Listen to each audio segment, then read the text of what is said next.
All right. Hey, everyone. Welcome to a SBR Sports Fix. Hashtag SSBR. I'm Peter Lojak. He's Mike Brenner back from a day of rest. And we're joined with Jeff from BMOCwins.com live. So we got a full slate of full complement of handicapping minds here. Yeah. We'll see how we can do today. Today's cards are interesting. Well, how'd you do yesterday? And I also want to thank you for filling in for the kind words. I did. Tried to touch my heart yesterday. I wouldn't say I did well, but I definitely wouldn't say it was my worst day ever. So there's a positive there.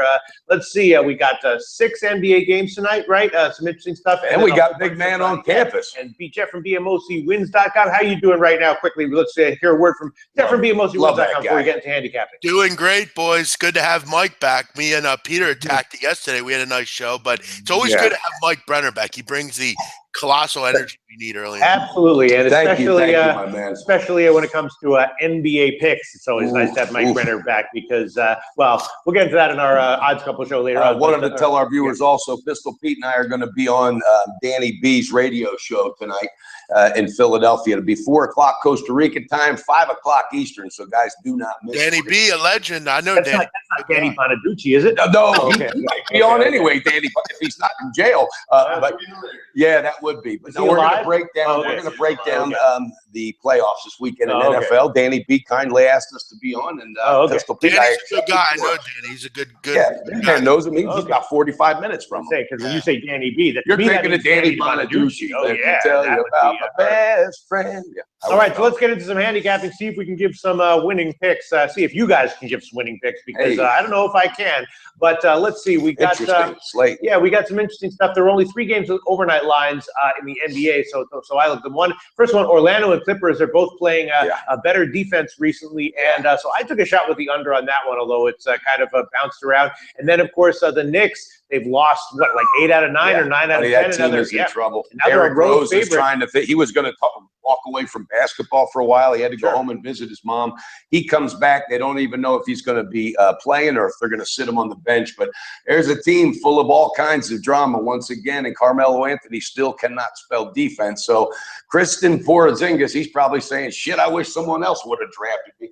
Yeah, so and Philly's won 3 of 4. So the question is, should the Knicks be a road favorite to anyone in the NBA, and especially not against a team with some life to them? Philadelphia. I want to hear what Big Man's got to say. What do you think? Yeah, no, they shouldn't. They should, and they definitely shouldn't be a road favorite here. Yeah, right. This has Sixer win written all over it. This Sixers, I've made a point. Look, they're not very good. Okay, they only have 10 wins, but they play hard every game, and that's the one thing that a lot of NBA teams can't say. Joel Embiid is an all-star. He should be an all-star this year, and he's going to be able to hold Porzingis down. He's a better player than Porzingis. I think he's going to be an all-star for many years to come. I like the way the Sixers team's playing. They're winning games. They have a lot of confidence. I've even heard a little bit of playoff talk locally from Joel Embiid. He thinks they can make the playoffs. They're 7 games out of the 8th seed. If you want to make the playoffs, you got to win games like this. I'm going to ride the momentum here. I like the Sixers in this spot. I bet them last week as an underdog. I'll take them again. You know what? I got to jump in, and again, we're going to be filming our NBA show, so don't miss it, guys, because we're going to have our picks. But I love the Sixers, have my whole life, but I've been following this team very, very closely. And Big Man, you stepped on some really good facts there. All right, Brett Brown has done a really good job, and a lot of people forget last year Mike D'Antoni had a big, big part of impact on that team. He came on as like a consultant, assistant, all that stuff. All right, but here's the thing: they're real close to getting Simmons back.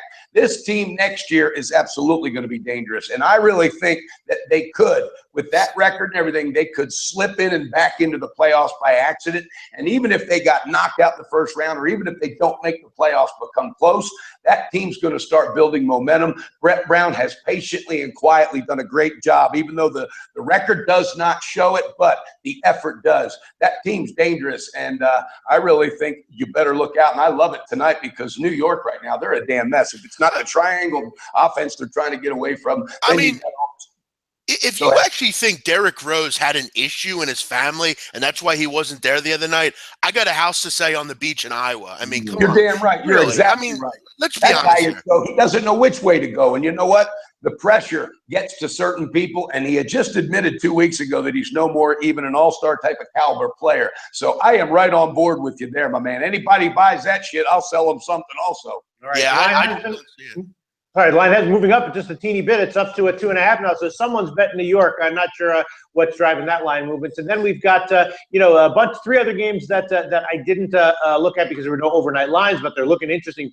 Cleveland at Portland. Cleveland, of course, off the loss. Yeah. Houston at Minnesota. Houston is what we know they don't get tired. And then Washington, Boston. Let's start with Big Man. Do you have anything to say about any of those games you think is interesting? Not particularly. I mean, maybe one kind of jumps out. Oklahoma City plays well at home, good against the spread. Been a little bit better on the defensive end lately. But Memphis always seems to play hard. Another team that without some people, they still really seem to play hard. Not a ton I'm looking at. I know, Peter, you and I talked about Cleveland. Was it a trap last night? Yeah. It The line movement said it all. That Utah team, man, they are going to be tough on that with the line movement this year with Cleveland. Guys, I got to step in real quick, too. That OKC Memphis game, not a lot of people know this, December 29th, 34 fucking point whooping. That's what Memphis did to OKC in Memphis. This is quietly a revenge game. I'm going to leave it at that because one of my picks is going to be involved in that game, but this is a revenge game, and it's already been talked about in the locker room. Westbrook made sure of it, so people need to keep that in mind. And you know I love that stuff. This is why we have you here, Mike. I know about this stuff. I was also thinking about a shot with the over on that one. Memphis, of course, has been going. Mike Conley, he is the most streaky player in all of basketball too. Keep that in mind. Interesting game there. Peter, and then one thing I wanted to point out what Peter said yesterday. He gave me a point on the Celtics team total. I think it ended up pushing, but still very good trend. I think. Did they play? I believe they played tonight. They're playing Washington today. The Celtics won that game. It's one of those games that I handicapped correctly and then somehow still wound up losing. I took the first half over, which lost, but the full game over covered, and then I took the Celtics team total over, which lost by a half point. So But again, I mean, Peter, look, I mean, Washington's kind of struggled at home defensively. Might be another case where you maybe ride that. This is going to be a high one though. This will be like 111, something like that. But can you send them something on Twitter? Anyway, before we move on to college basketball, Mike Brenner, do you have anything to say about any of these other games? Of course, Cleveland coming off a loss. That's always an interesting situation. Well, I want to talk real quick. The Clippers absolutely have been stepping it up defensively. All right. Orlando, that team is up and down also. They're really inconsistent shooting-wise. A ton of talent, similar to Minnesota, having trouble corralling it. So Clippers, they proved last year how much they could win without Blake Griffin. So that's not the issue right now. And right now, I think they're starting to get sharp. So look out for them as well. Cleveland, they don't like losing like that. That could have been a trap game. And Pete has had such a good read on them when it comes to line movements and things of that nature. Our viewers need to pay attention to that. But you know what? When they come off a loss like that, the next night sometimes gets nasty, and from what I'm reading, everybody's playing. So you do not want to miss the NBA Odds Couple show today. I'm not kidding you, buddy. You better look out. It's going to be full of energy. Absolutely. And it's that kind of locker room talk that Mike Brenner really specializes. That's hell of a lot better than anything I do in the NBA. I'll tell you that. Now let's move on to college basketball. We can talk about action. Yeah, we guys have a lot of questions. So we have a very lively chat. Go ahead. A lot of questions on college basketball. First up, the one that I've seen the most. Tulane. What do you think about that game? Oh, right. Let me get right. This one, that one. Here, let me just find it and comment on it because that one I did look at. Let me just Tulane in South Florida. That one I did look at, and I thought that the under might be a very good play, but it's getting bet up, which confounds me and confuses me. But I think I'm still leaning towards the under on that one pretty strongly. The only issue is just the line movement. So that's my opinion. I'm going to stick with what's really cool, though? I like the viewers that are asking about games like that. That shows me we got people out there that want to invest. They don't want to gamble because when you're looking at small schools, small stuff like that, you really can have an edge. And that's what Big Man and Pistol Pete do best with those small division schools. So pay attention. So I don't know. Both these teams obviously not offensive juggernauts. Kind of a healthy total. What do you think, Big Man? Yeah, I mean, South Florida right now is not backable for me. Neither is Tulane. Right. South Florida fires their coach. Still didn't do much. They lost by 19 at SMU, which, look, again, it's SMU. But, neither of these teams I'm interested in backing. A long time ago, someone told me, don't bet on bad teams. These are two bad teams. under looks intriguing, Peter. I would point out this Tulane team looks lost at times in the defensive end. You know, I would recommend to the listeners, look, someone asked me the other night on my podcast last night about Toledo. Okay, looked like a trap game, and it was a trap game. They go on the road and lose to Western Michigan. Anything can happen with these games. Actually, to be honest, I think Mike Dunleavy will have this Tulane team ready. I could see them hanging around here, to be honest. Yeah, I mean, so far it's nothing special, and they're getting a 5 or 5.5. It opened at 6.5, so some money's coming on Tulane. I would definitely lean. We got another question. A lot of them. Oh, okay. George Washington plus 11. Oh, well, that's a very tricky one. Obviously, VCU is the class of the Colonial. You know, 10.5. George Washington is certainly a team that can, you know, hold their own for a while at least. VCU though, they could take off when they want, buddy. Yeah, this one would be a pass for me as of right now, but certainly an instant game. I might look into it a little bit more. The lines might be dead on. What do you think, big man? Yeah, this George Washington team has had major issues scoring on the road, 38.5%. They just look, again, lost at times on the offensive end. Again, VCU runs that havoc defense, always tough to prepare for. They've owned George Washington lately. I would look nothing but the home favorite here. Right. George Washington they have blowout potential. I'm not interested in them on the road. I would as well. I'd be leaning VCU, and it's also one of those games where, like, I'd be thinking about half times, like either VCU on the first half, or if the game is like close in the first half, look at VCU on the second half. But yeah, in general, I'm looking VCU on that one. And check them out. ATS VCU first half at home. ATS they're pretty sharp. Another question. Temple UConn. Temple UConn. Kevin Ollie's got his hands full. Big man, I'm sure you got a good feel for this as well, but Kevin Ollie's a hell of a coach, but he did make that statement. He should have got out of there when he had the chance. He always gets the talent, but offensively, they're struggling to find that momentum and that rhythm consistently. That's my thoughts on that. That's a team I look, if anything, I'm fading them right now, and I'm going against them on 3-team teasers. That's been cashing for me as well, going against them on a 3-teamer. UConn did get a nice win and cover in their last game, though, so did they turn a corner, or was that an anomaly? What do you think? Big man, I have that feeling might have a really good read on this one. Yeah, I mean, Temple's been one of the more perplexing teams in the country as far as not only as a fan myself, but in all, really. UConn, big win last week against Central Florida. Again, they kind of needed that game, had to have it. I don't know how good they really are.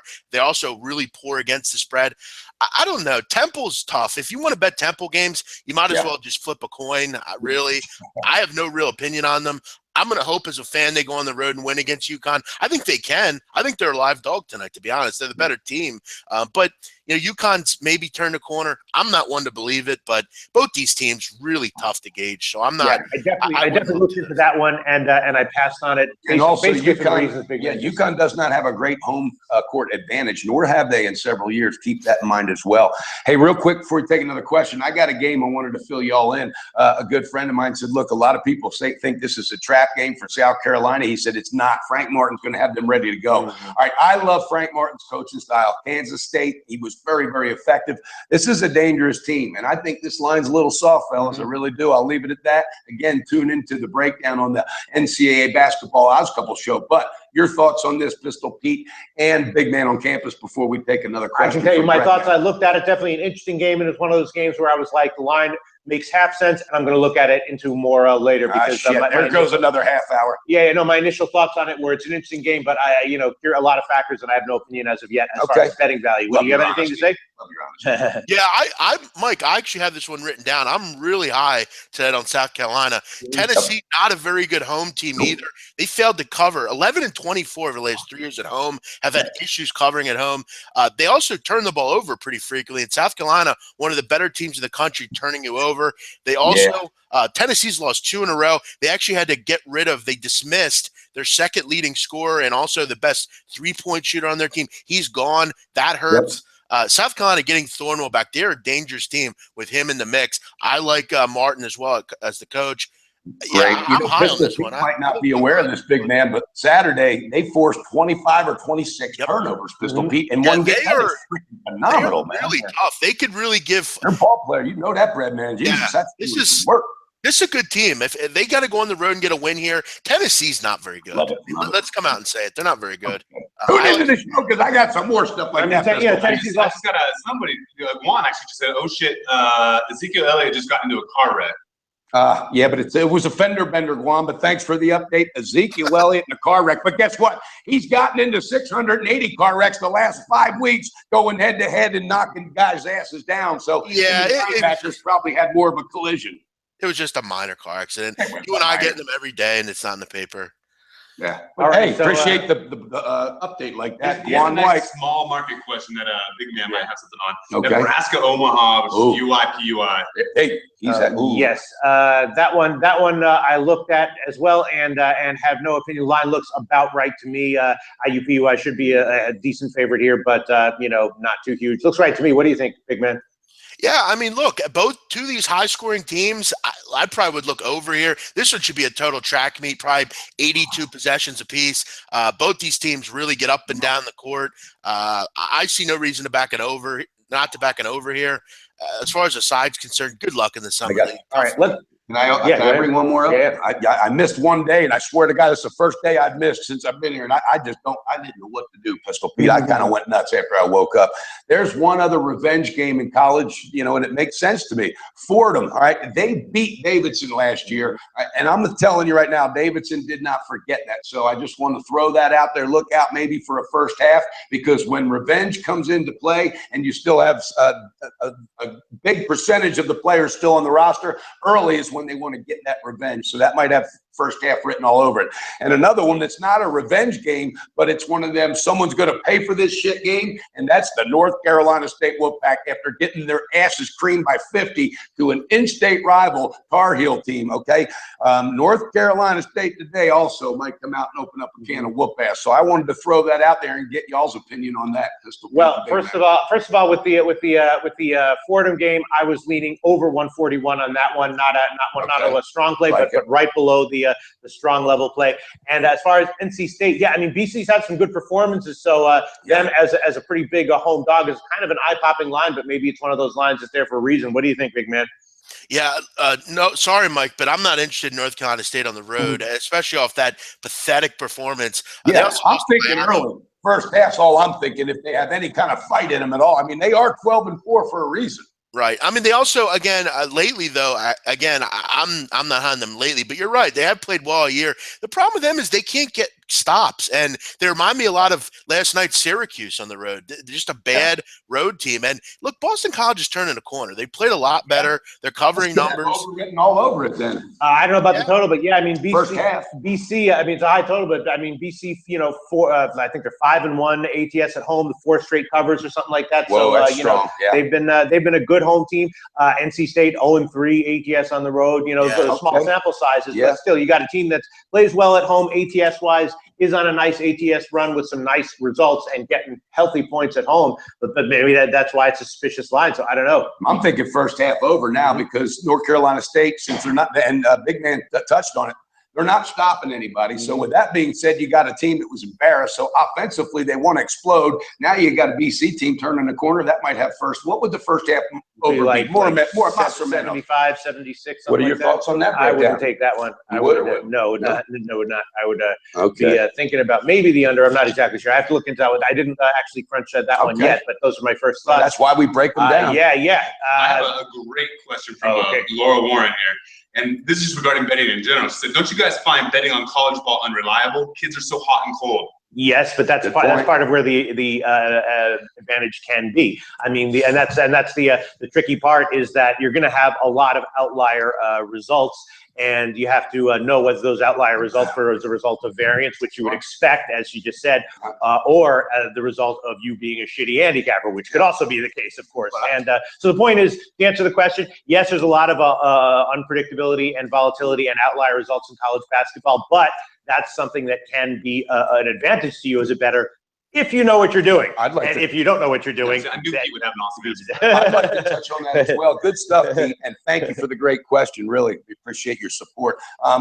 The same way that the kids can get hot and cold. All right, you go to the next level, NBA, guess what? Now you got to depend on overpaid athletes that decide one night I'm going to bring it or I'm not. Depends on the strength of the game, how much they need it. So you have those factors and routines you got to weigh in either sport. And like Pete said, if you can catch an edge on that and find out when that hot and cold takes place, whether you're fading or backing, all right, same thing with NBA. You got to find out when these egos get involved. And with that being said, there's one ego, one team, one game tonight. You do not want to miss it. So make sure you tune in to the NBA Odds Couple show because I got to bring it on that one. But great question, and thank you so much. Great question. The answer is yes. There's definitely more unpredictability in college sports than a lot more glory, sport. though. You know, these kids are going to have to play every day. That's another factor. Yes, is that the motivations are different. Yeah, the motivations are different. Clearly, yeah. Good stuff. Yeah. The college kids are playing for glory much more than the pros are, for sure. So that's another factor. Yeah. I got one more for you guys before we let you guys just go off and do whatever you want to do. I've had quite a bit of chatter on Loyola Wichita State. Oh God, that one. I mean, that was trap name there. Plus, I think it's what's line of 16. Yeah, 15 and a half or 16 totals, 147 and a half. I looked at that game somewhat carefully, and my conclusion was that both the side and total could go either way. But I could be not seeing something. Big man, you have to say about that one? Interesting game though. Yeah, if you want to go ahead and try to fade Wichita State at home against conference opponents, good luck. Yeah. But I mean, they've been rushing. Yeah. Winning by 18.3 points a game in conference. This Loyola team sucks. I bet on them once or twice this year, and they just haven't brought it in any of those games. Look, they can score, great, whatever, but at the end of the day, Wichita State's another animal. Probably they're the best team they've faced so far. I don't know. Maybe I would grab the points, but it's hard to bet against Wichita at home. I'm just not really in certain situations. I'm not interested in getting in the way of those. There's another game got to be watching out for. All right, Louisville can sometimes get soft at home. All right, and they got Pitt coming in. That could be a little setup game there that I'm thinking as well. Wanted to both of your opinions. Well, on that one, I took a shot with the under at 142. It's now going down to a 140 and a half or 141. It's one of those totals that might come close, might go to the upper 130s, but still be a solid play. So I took a shot with the under. And I do think that in this case, like the points and half points are really going to matter because you might get something that like lands on like 139, 140, 141. But at 142, I took a shot with the under. Side is a little bit scary for the reasons you just said. What do you think, big man? Pittsburgh, they're a fade for me. They're bad against the spread overall. Louisville's been great at home, covering 7 of 8. You look at the defensive discrepancies here. Pittsburgh sucks on the defensive end. Louisville really tough to score on. I think they get humbled here, to be honest. I think Louisville's a pretty good team. Well, I like to bring it up. I love to bring that up. When I was looking at that, I'm curious about your guys' opinion here. Kind of a toss-up game, I think. What do you think about Creighton and Butler? That's two ranked teams. 13 and 8, if I'm correct. I'm going to start with you guys. What's your thoughts on that one? I mean, my thought on that one is it's an interesting game. I think it's a team that you might learn something about one or both of these teams with, but I'm not going to touch it. I don't want to bet McDermott's coaching his ass off. Though. That is a hell of a good coach. He consistently brings it. His recruiting's a hell of a lot better than people know. It's one of those schools that under the radar, they have one of the best recruiting systems in basketball, and that's no bullshit. Yeah, I just, I don't see any edge here. It's a great game, but I don't see any edge. But again, that could be just me. Big man, what do you think? Definitive betting values. 10-foot pole for me. I don't want to bet against either of these teams. Home team in this series has covered 5 of 6. I think Butler's a good team. I think Creighton is a great team. I think the size advantage is going to hurt Butler in this game. They're not very big. Justin Patton, 7 foot, 14 points a game, can step out. They can hit threes. I actually think Creighton's a good player in this game. I changed my mind. I know. He might just go. I might go first. I think Butler could hit a 3-pointer. Hell yeah. I don't think it's necessarily something I would bet on, but I've had a lot of luck with Creighton. They're the best shooting team in the country. 54%. Let me get that right. 54%. From the and the reason for that is because they have a very strong inside-outside thing. They're not just guard-oriented, as they often are. They actually do have a good inside game, as you just said. And you know what? I got to break in here because one of my Twitter followers had thought Big Man didn't concentrate on the higher, touted schools, and that he just because there's no money to be made in those schools. No, but what I want to let my followers know is check it out. Listen to that breakdown. This guy, he breaks it all down. It doesn't matter if it's a top 20 or a small conference. Big Man brings it. What does it matter what I concentrate on? If we make money, I know, but that's what they want to know. Isn't it amazing? If you're betting a cockroach race, does it matter? As long as you have an edge, you can win. Does it matter? Big Man, in this business, these guys want to know anything, and nothing even phases me as far as surprising me anymore. You can agree with this. Both of you can agree with this. That's what separates, I think, a winning better from a losing better. I don't have to bet on a game just because it's on TV or because it's on ESPN. You have to know where to, pick your poison. Pick your spots, baby, and hit them hard. Good stuff. Okay, anything else? I mean, we could talk about every single game on the card here. We're going to do that in the show, too, so we don't want to take it away. Yeah, guys, feel free. I know you guys do a great job at the Odds Couple, doing some great things. You want more basketball talk? 5 o'clock every day. I got my show. Come take a listen. We break down every game, other than the plays I give out. I have no problem doing that. But you guys do a great job. When are you going to have Pistol Pete and I on? We would love to. Listen, Mike, you were on the other night. I'm waiting for Pistol to come on. I love you guys. Yeah, sure. How about Friday afternoon? We can do Friday afternoon, whenever you guys want. Doesn't matter to me. All right. Hey, guys, last thing I want to point out. I'm coming on Friday to talk a little NFL. I got a game that I'm very high on. I don't bet NFL very often. All right. Well, guess what? We're going to be on your podcast Friday. Is that 5 o'clock Eastern? Yes, 5 o'clock. All right, 4 o'clock CR time. Can't wait. Fantastic. Okay, is that it? Okay, I guess we won't talk about every single game. Ask SBR. All right. Hashtag Ask SBR. You're watching SBR Sports Picks. Odds Couple, Jeff from BMOCwins.com. Thanks for all your awesome questions and also all your awesome input, because that's valuable too. When guys, because I try to know as much as I can, but I probably know about 12%. No, we do, and I want to thank the viewers because not only are they constructive and very good questions. I just appreciate the loyalty and the support. So do us a favor, tell your friends and start tuning in every day, and bring your questions with you. And big man, I want to thank you. You consistently bring it. The ultimate teammate, my man. Hey, like, share, and subscribe, all that basic stuff as well. Something we don't say all that often, but it really does help us out. Any likes, hashtag AskSBR, baby. I if you asked a question on here and we weren't able to get to you, hashtag AskSBR. Yes. We'll check it out. We'll try to answer everybody's questions. Okay. Sounds right, guys.